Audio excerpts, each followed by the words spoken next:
Em 1996, alienígenas invadiram os cinemas do mundo todo em Independence Day. Bem-vindo à Terra. E eu sei que você deve ter visto esse filme diversas vezes na sessão da tarde, mas com certeza você não conhece o segredo por trás dos bastidores, além dos diversos easter eggs espalhados por todo o filme. Então vem comigo conhecer as curiosidades que você não sabia sobre Independence Day.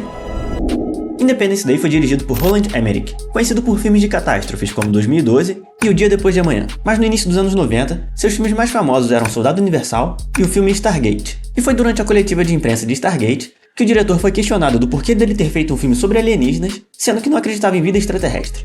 O diretor respondeu que achava fascinante a ideia de um contato alienígena, e pediu para o repórter imaginar como seria acordar de manhã e se deparar com naves gigantescas sobre as maiores cidades do mundo. Então, com essa ideia em mente, ele se uniu ao roteirista e produtor Jim Devlin e juntos escreveram o roteiro do filme em apenas um mês. Só que a Fox não queria usar o título Independence Day, já que os direitos estavam com a Warner, que lançou um filme com esse mesmo nome em 1983. Dessa forma, a Fox sugeriu títulos bem genéricos, como Invasion, Sky on Fire, mas o favorito era Doomsday, que seria algo como Juízo Final ou Apocalipse. Então, para convencer o estúdio a comprar os direitos, o diretor adicionou o título do filme no discurso do presidente. Today we celebrate our Independence Day. Esse discurso não só convenceu a Fox a comprar os direitos, mas ele foi tão bom que esses aplausos que não estavam no roteiro acabaram indo para a versão final do filme. E apesar de Bill Pullman ser bem marcante como presidente do filme, Kevin Spacey era a primeira escolha para o papel, que é um amigo de infância do produtor Jim Devlin. Porém, a Fox recusou escalar o ator, alegando que ele não tinha potencial para ser uma grande estrela. E, ironicamente, um de seus grandes papéis na carreira foi como presidente em House of Cards. I think America deserves Frank Underwood, and in your heart, you know I'm right.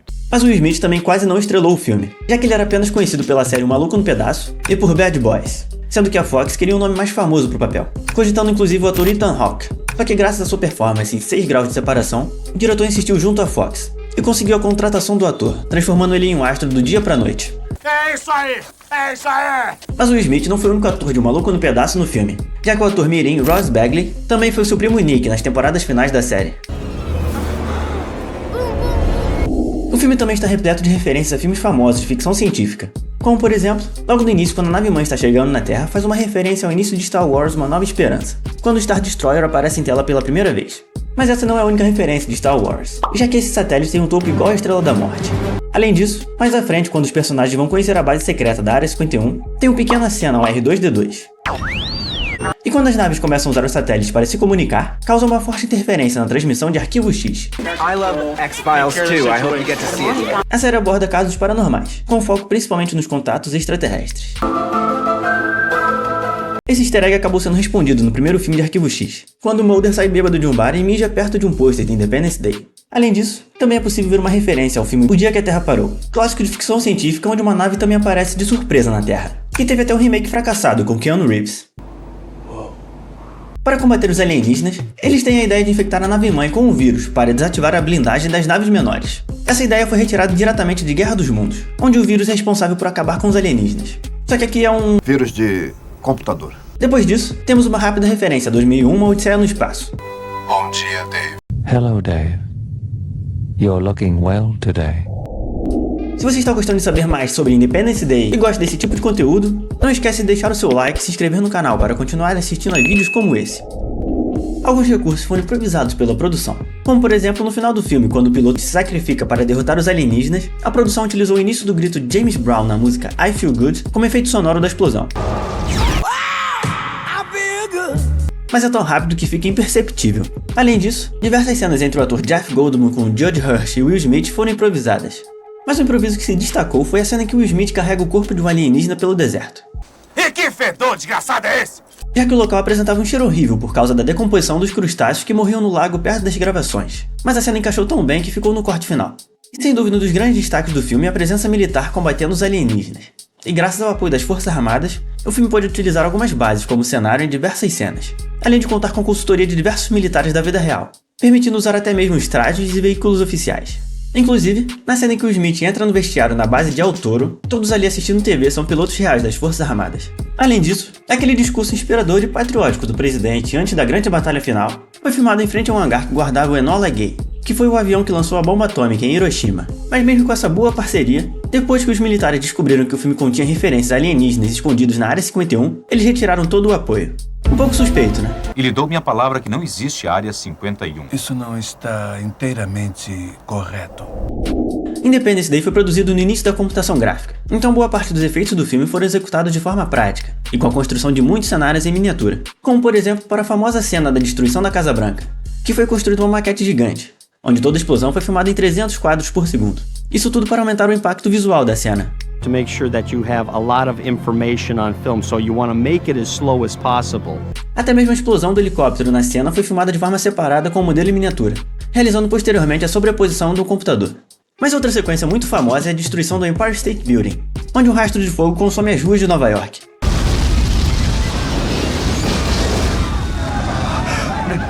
Para realizar essa cena, uma pequena parte da cidade foi reconstruída em miniatura. E para dar aquela sensação do fogo indo em direção ao espectador, posicionaram a maquete inclinada com a câmera no topo.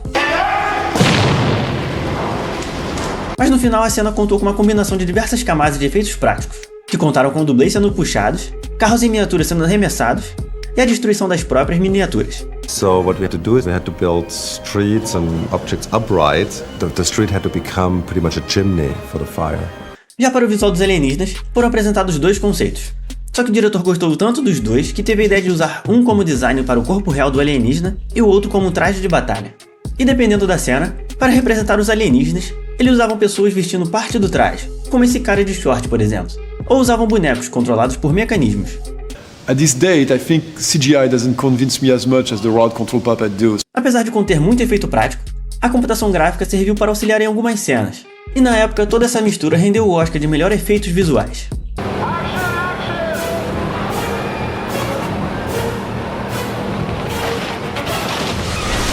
O filme teve um orçamento de 70 milhões de dólares, arrecadando mais de 817 milhões de dólares ao redor do mundo, se tornando a maior bilheteria do ano e na época foi a segunda maior bilheteria de todos os tempos, ficando atrás apenas de Jurassic Park. Com esse sucesso, uma sequência foi encomendada pela Fox logo em seguida, pagando o roteirista Jim Devlin para escrever novamente o roteiro. Porém, após ele terminar de escrever, ele não gostou nem um pouco da história e devolveu todo o dinheiro para a Fox.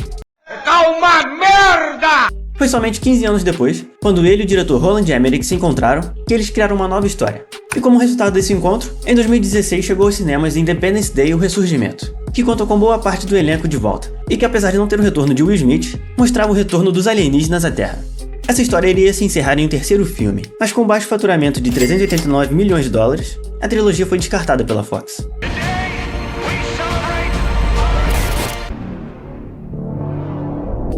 Independence Day foi um marco dos anos 90, sendo até hoje um dos filmes mais divertidos sobre invasão alienígena. E você pode rever o filme lá no Disney Plus. Mas antes comenta aqui se você gostaria de ver o encerramento dessa trilogia.